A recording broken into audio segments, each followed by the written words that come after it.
Good morning everyone. तो इससे पहले मैंने आपको साइक्लोट्रॉन के बारे में एक वीडियो क्लिप दिया था और साइक्लोट्रॉन में आपने डिटेल में देख लिया था कि किस तरीके से साइक्लोट्रॉन काम करता है। तो मैं आपको थोड़ा सा आइडिया दे देता हूँ। साइक्लोट्रॉन एक ऐसा डिवाइस है जो चार्ज पार्टिकल को एक्सलेरेट करता है, यानी कि चार्ज पार्टिकल के स्पीड को बढ़ाने के लिए हम यूज करते हैं इसको साइक्लोट्रॉन। साइक्लोट्रॉन बहुत ही बड़ा एक सिलेंडर टाइप स्ट्रक्चर है, वो आपको वहाँ पे दिख गया था जो आपको वीडियो दिया था।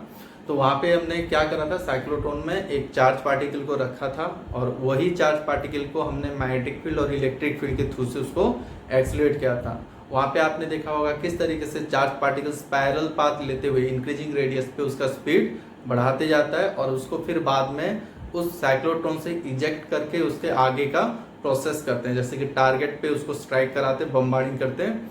और ये साइक्लोट्रॉन जनरली कहाँ पे यूज होता है, जैसे कैंसर ट्रीटमेंट में लेजर ट्रीटमेंट बोलते हैं, जहाँ पे आपको क्या किया जाता है, चार्ज पार्टिकल को एक्सलेट कराते हैं और उस कैंसर के डेड सेल पे स्ट्राइक कराते हैं, जिससे कि इससे जो एनर्जी होती है उसी एनर्जी से उसको कैंसर को ट्रीटमेंट किया जाता है, यानी कि जला देता है उस एरिया को। नेक्स्ट ये यूज होता है जैसे कि आपके न्यूक्लियर रिएक्शन में कई जगह पे ऐसे होता है कि हमको क्या करना है, न्यूक्लियर रिएक्शन के लिए एक चार्ज पार्टिकल को प्रोटॉन यानी कि आपके न्यूक्लियस के अंदर एंटर कराना होता है। तो जनरली हम क्या करते हैं यहाँ पे प्रोटॉन, अल्फा पार्टिकल या ड्यूट्रॉन, ये हैवी मास के ऑब्जेक्ट को हम लेते हैं, ऑब्जेक्ट यानी पार्टिकल को। हम इलेक्ट्रॉन नहीं ले सकते क्योंकि वो लाइट मास होता है, ठीक है।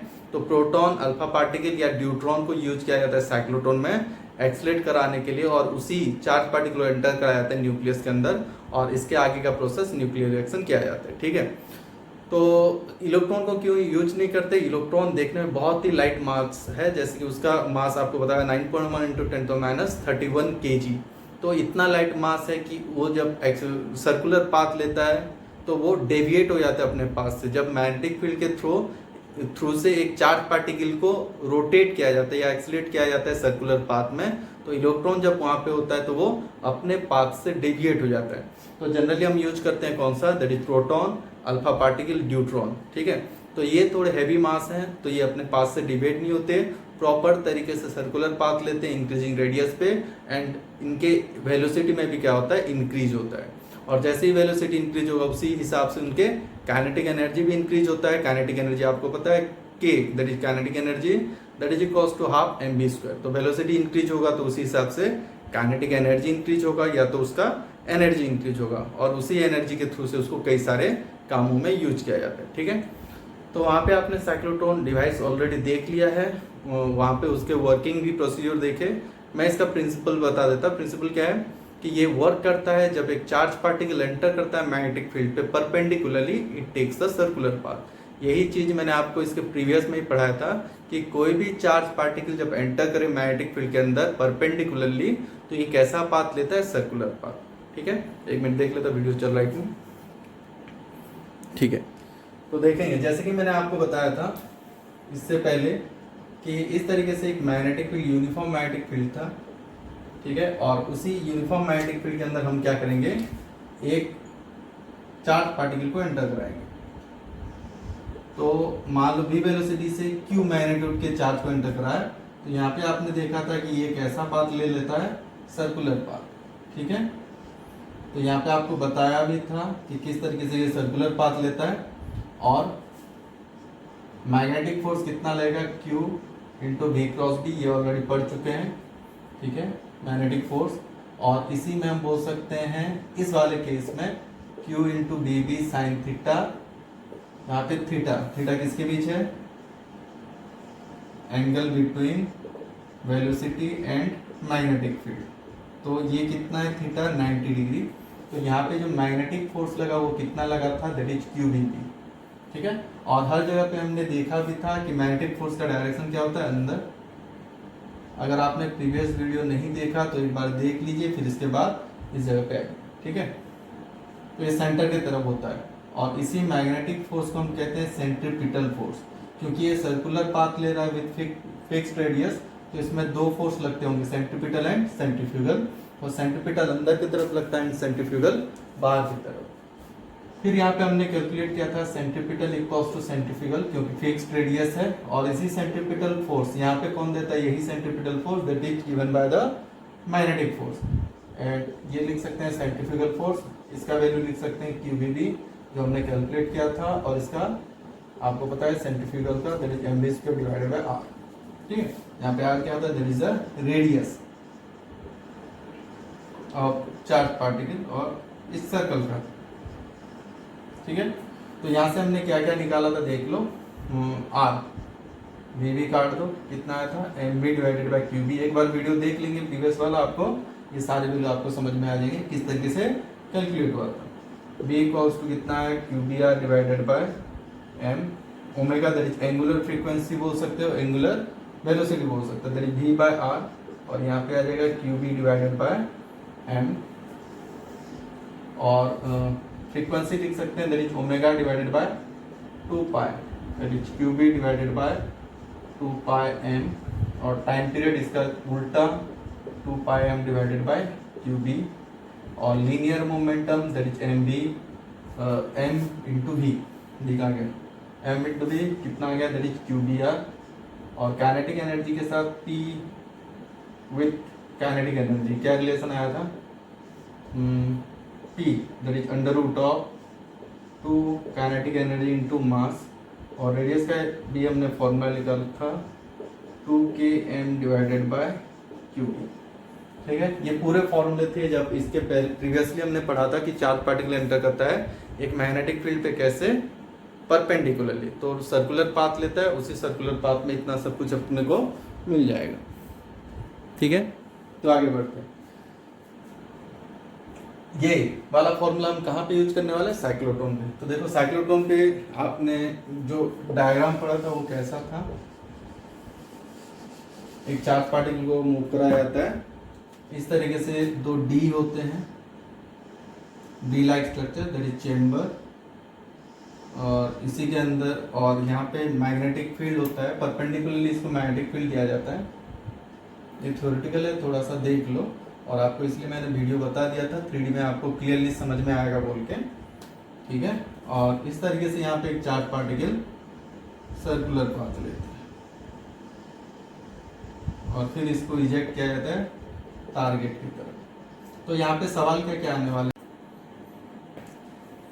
ठीक है, तो इसके ऊपर प्रॉब्लम कहाँ कहाँ से आएंगे, तो इस साइक्लोट्रॉन के ऊपर प्रॉब्लम कहाँ से आते हैं, जैसे कि आपको पूछा जाएगा find out the r max of the charge particle, यानी कि इस वाले चार्ज पार्टिकल का मैक्सिमम रेडियस कब ये एक्वायर करेगा, जब ये इजेक्ट करेगा कहाँ से, साइक्लोट्रॉन से, यानी कि सबसे आउटर मोस्ट जो इसका पाथ होगा उसी में ये सबसे ज़्यादा रेडियस कवर करेगा। ठीक है, तो इसका रेडियस कितना रहेगा, वो रेडियस इसी जो हमने पहले पढ़ा था, हमने जो पार्टिकल चार्ज पार्टिकल एंटर करता है इन्हें यूनिफॉर्म मैग्नेटिक फील्ड, किस तरीके से, परपेंडिकुलरली, तो ये सर्कुलर पाथ लेता है, वही वाला ये पूरा फॉर्मूला है, और वो पूरा का पूरा यूज कहाँ पे होने वाला है, साइक्लोट्रॉन पे। ठीक है, तो यहाँ पे जैसे आपको पूछेगा कि calculate the r max of the charge particle in cyclotron, तो सबसे ज्यादा मैक्सिमम रेडियस कब ये एक्वायर करेगा, जब ये आउटर मोस्ट ऑर्बिट पे होगा, यानी कि आउटर मोस्ट पाथ पे होगा, और उसी के लिए हम यहाँ पे फॉर्मूला डायरेक्टली इसी वाले फॉर्मूला पे लिख सकते हैं। आर्मैक्स तब होगा ये जब बी मैक्स मैक्सिमम वेलोसिटी होगा, क्योंकि मास और चार्ज और जो मैग्नेटिक फील्ड है वो कैसा है, कांस्टेंट है। तो क्यू क्या है, that is magnitude of the charge, magnitude of charge particle, and अगर देखेंगे एम हो गया that is the mass of charge particle, mass of charge particle. ठीक है, मैग्नीट्यूड ऑफ चार्ज है क्यू और एम है मास ऑफ चार्ज पार्टिकल। तो कोई भी चार्ज जब आप लेते हो तो उसका मास उसी चार्ज के लिए फिक्स रहेगा, उसका चार्ज का मैग्नीट्यूड, और बी जो है ये यूनिफॉर्म मैग्नेटिक फील्ड आपने तो फिक्स करके रखा है साइक्लोट्रॉन पे, तो ये तीनों कांस्टेंट रहेंगे। तो मैक्सिमम वेलोसिटी पे मैक्सिमम रेडियस ये ऑब्टेन करेगा। तो मैक्सिमम रेडियस कब होगा, जब ये आउटर पे होगा, यानी कि इजेक्ट करते टाइम जो रेडियस होगा इसका that is the maximum radius. ठीक है, तो उसी तरह मैक्सिमम वेलोसिटी कब होगा, जब इसका मैक्सिमम रेडियस होगा। ये एंगुलर फ्रीक्वेंसी लिख सकते हैं, या तो angular velocity formula QB divided by m। ये देखो ये कांस्टेंट है। अगर आप कोई भी साइक्लोट्रॉन पे देखोगे, आपने अगर चार्ज जो लेने हैं आपको चार्ज वो फिक्स्ड है, तो उसका मास भी उसके साथ फिक्स्ड हो गया, और साइक्लोट्रॉन में मैग्नेटिक फील्ड आपने कांस्टेंट मैग्नेटिक फील्ड अगर दिया तो ये एंगुलर वेलोसिटी या फ्रीक्वेंसी ये कांस्टेंट रहेगा QB divided bye and it is independent of radius of the charged particle and there is a velocity। तो किसी भी अगर पाथ पे किसी भी जगह पे, यहाँ पे कैलकुलेट करो, यहाँ पे हर जगह पे आपको क्या मिलेगा, constant angular frequency, angular velocity. ठीक है, कोई भी रेडियस हो, कोई भी वेलोसिटी हो, इसका एंगुलर फ्रीक्वेंसी है या तो एंगुलर वेलोसिटी कांस्टेंट रहेगा और उसी तरह इसका फ्रीक्वेंसी भी क्या रहेगा, कांस्टेंट।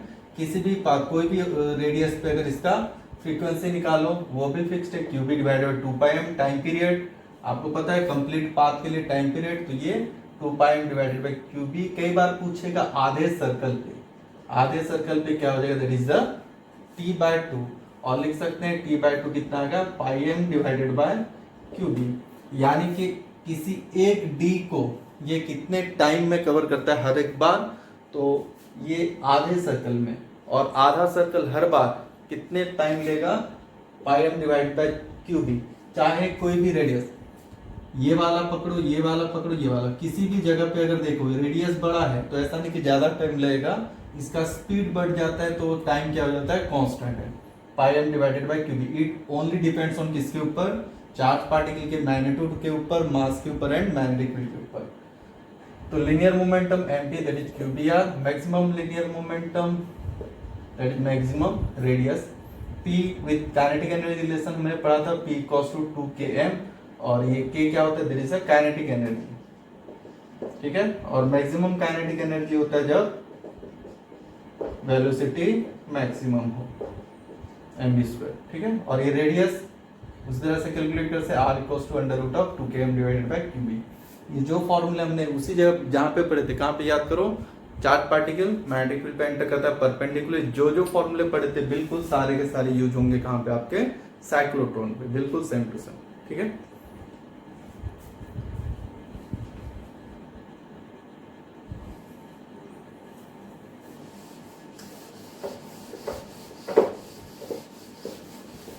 एक मिनट मैं अच्छे से बोर्ड क्लीन कर लेता हूँ, तब तक आप नोट्स बनाते रहो, देखते रहो फॉर्मूले। ठीक है, तो नेक्स्ट पढ़ने वाले हम लोग लॉरेंज फोर्स।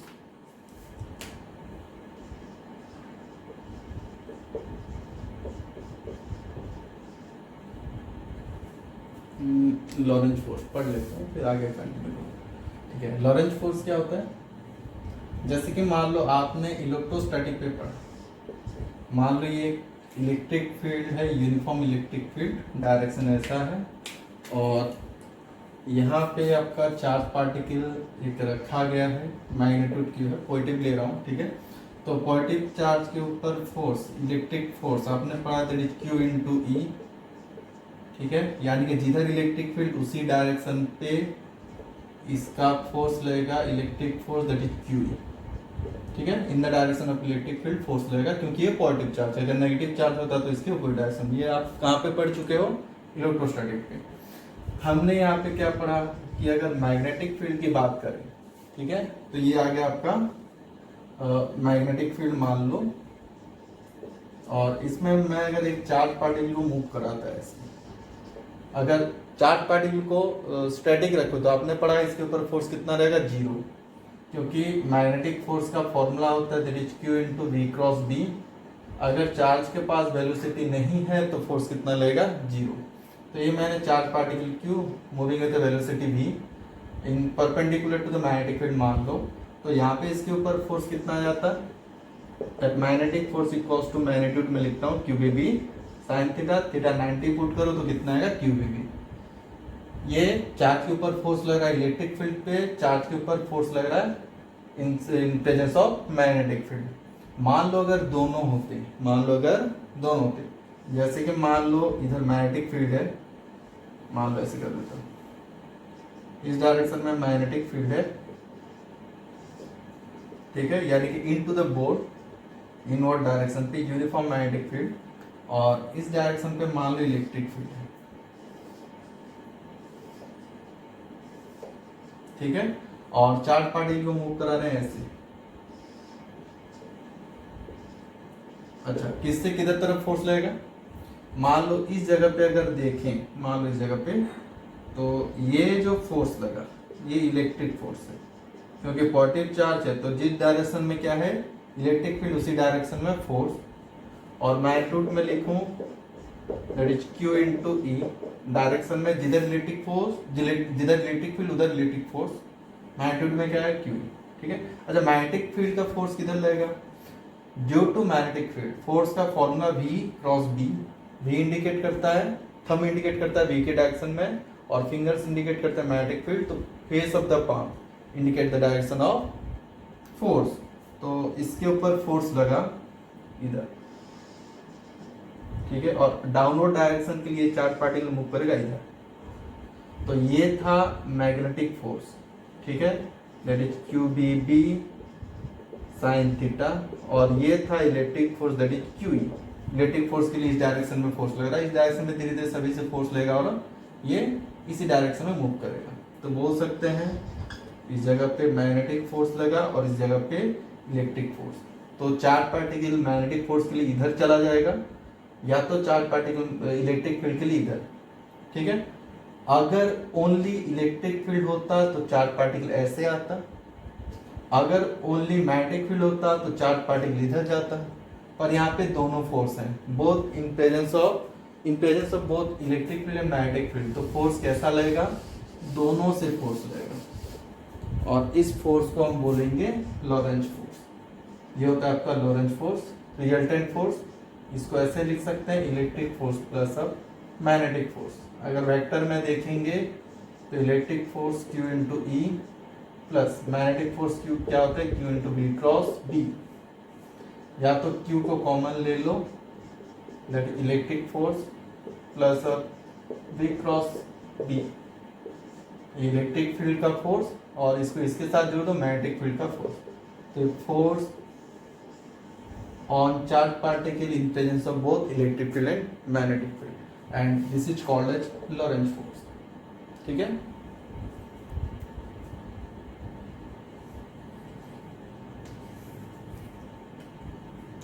इसके ऊपर प्रॉब्लम कैसा है, जैसे कि मान लो आपको पूछा गया when charge particle is moving in presence of both electric field and magnetic field undeviatedly अगर मूव करता है, मान लो ऐसा दिया गया when charge particle is moving in presence of both electric field and magnetic field undeviatedly. मान लो ऐसा एक सिचुएशन है जहाँ पे मैग्नेटिक फील्ड है, इलेक्ट्रिक फील्ड है, और चार्ज पार्टिकल कैसे मूव कर अनडिविएटेडली। इसका मतलब क्या है, जैसे आया था अगर वैसे चला गया तो रिजल्टेंट फोर्स इसके ऊपर कितना है, 0। रिजल्टेंट फोर्स 0 मतलब यानी कि जितना फोर्स नीचे की तरफ लग रहा है, इसमें बोर्ड में बोल सकते हैं कि इलेक्ट्रिक फोर्स जितना लगा रहा है उतना ही क्या लग रहा है मैग्नेटिक फोर्स। रिजल्टेंट फोर्स तभी कितना है, 0, क्योंकि दोनों ऑपोजिट डायरेक्शन में है। तो electric force that is equals to magnetic force. और वैसी जगह पे बोल सकता है कि find velocity of charge particle, तो ऐसी जगह पे वेलोसिटी कितना रहेगा। इस वाले केस में देखेंगे तो इलेक्ट्रिक फोर्स, सॉल्यूशन क्या रहेगा, electric force that is equals to magnetic force. Electric force है QE मैग्नीट्यूड, और ये कितना है QBB साइन थीटा कितना है 90 वो कितना है 1, और वेलोसिटी लिख सकते हैं that is E divided by B। ये फॉर्मूला आपके इलेक्ट्रोमैग्नेटिक वेव पे भी कैलकुलेट किया जाता है। अगर आपको इलेक्ट्रोमैग्नेटिक वेव का वेलोसिटी पूछे तो आप इस तरीके से कैलकुलेट कर सकते हो, V equals to E divided by B solution. और यहाँ पे देख सकते हैं मैंने charge particle enter into a field where the electric field and magnetic field both are present. तो उस वाले केस में हम बोल सकते हैं कि if the charge particle moving undividedly, ठीक है, तो उस जगह पे वेलोसिटी ऑफ चार्ज पार्टिकल क्या रहेगा, that is electric field divided by magnetic field, ठीक है। ठीक, आगे बढ़ते हैं।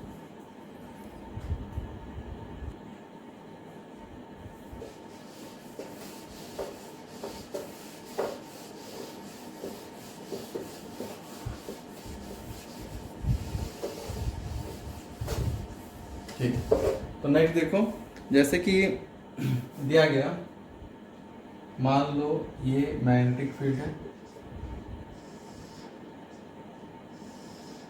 हमने देखा था 3 केस। एक था जब चार्ज पार्टिकल 0 डिग्री पे चलता है इनसाइड मैग्नेटिक फील्ड, जब 180 पे चलता है, जब 90 पे। 0 पे और 180 पे याद है आपको फोर्स कितना होता है 0, और इस पे फोर्स कितना होता है क्यू भी। ठीक है, अगर चार्ज पार्टिकल का वेलोसिटी v है, मैग्नीट्यूड q है, इन presence of magnetic field b, तो फोर्स कितना लगेगा, that is magnetic force Q भी। अब देखेंगे, मान लो थीटा ना तो 0 डिग्री है, ना 90 है, ना 180 है, ये किसी दूसरे एंगल से अगर चलता है तो इस पे क्या होगा।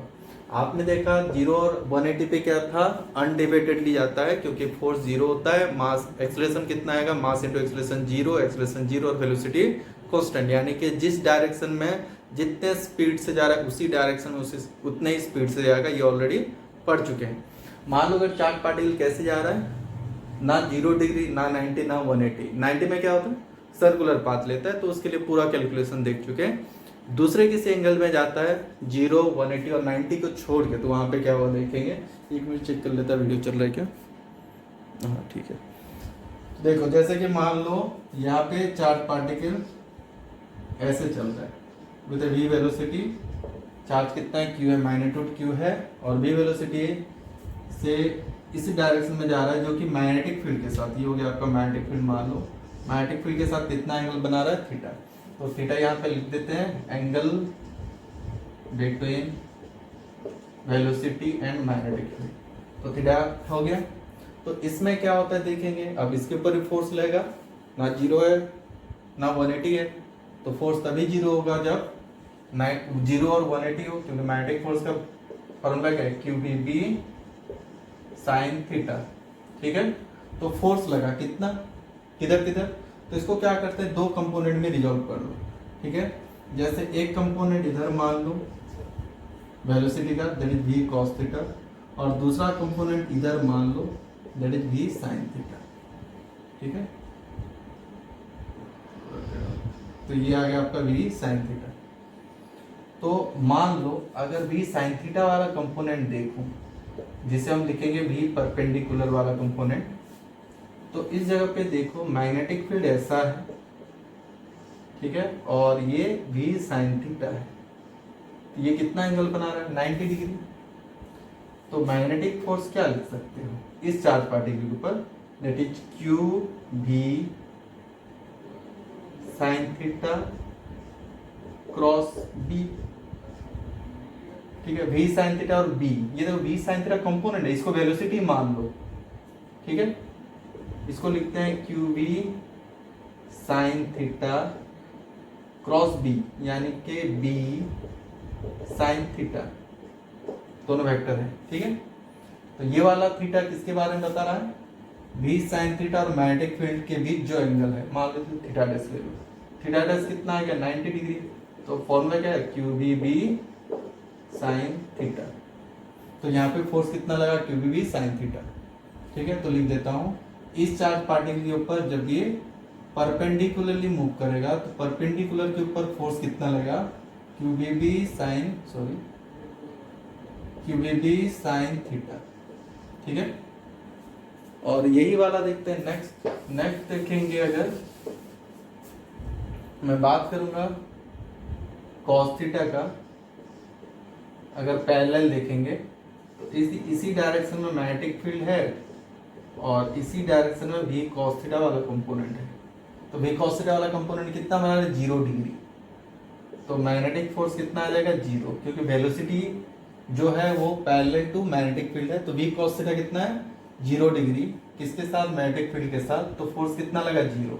ठीक है, और v sin थीटा परपेंडिकुलर है, तो फोर्स कितना लगा, QBB sin थीटा। यानी कि चार्ज पार्टिकल के ऊपर जो 2 डायरेक्शन में मूव कर रहे हैं, v cos थीटा, और चार्ज पार्टिकल अगर v sin थीटा के ऊपर देखेंगे, चार्ज पार्टिकल अगर v sin थीटा के ऊपर चलता है तो इसके ऊपर फोर्स लगेगा, और इससे कौन सा पाथ बनेगा, सर्कुलर पाथ। क्योंकि आपको पता है चार्ज पार्टिकल एंटर कर रहा है परपेंडिकुलरली, तो कैसा पाथ बनेगा, सर्कुलर। बट और एक वेलोसिटी चार्ज पार्टिकल का है, चार्ज पार्टिकल के v sin थीटा वेलोसिटी के वजह से वो कैसा पाथ लिया, सर्कुलर पाथ। तो यहाँ पे लिख देता हूं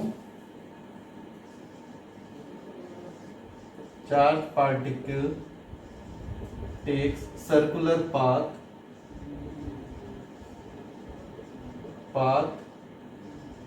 due to v sin theta component which is perpendicular to magnetic field. ठीक है, तो ये सर्कुलर पाथ। पर v cos थीटा क्या करेगा, अब चार्ज पार्टिकल दो वेलोसिटी है, v sin थीटा जिसके लिए सर्कुलर पाथ, और एक वेलोसिटी है v cos theta. v cos theta के ऊपर 4 0, यानी कि ये हमने देखा था कि ये जिस स्पीड से जिस डायरेक्शन में जा रहा है उसी डायरेक्शन में चलेगा। तो चार्ज पार्टिकल दो वेलोसिटी, एक वेलोसिटी से सर्कुलर पाथ और दूसरे वेलोसिटी से ये आगे चलेगा। तो ये आपको ऐसे नहीं दिखेगा, ये ऐसे दिखेगा, ये दो कंपोनेंट मिला के। तो सर्कुलर पाथ ले रहा है due to v sin theta, और आगे बढ़ते हुए जा रहा है due to v cos theta. v cos theta के लिए v cos theta due to v cos theta due to v cos theta component it moves in forward direction. ठीक है, मूव्स इन फॉरवर्ड डायरेक्शन। और जिसके लिए यहाँ पे क्या होगा, एक मिनट अंधेरा थी,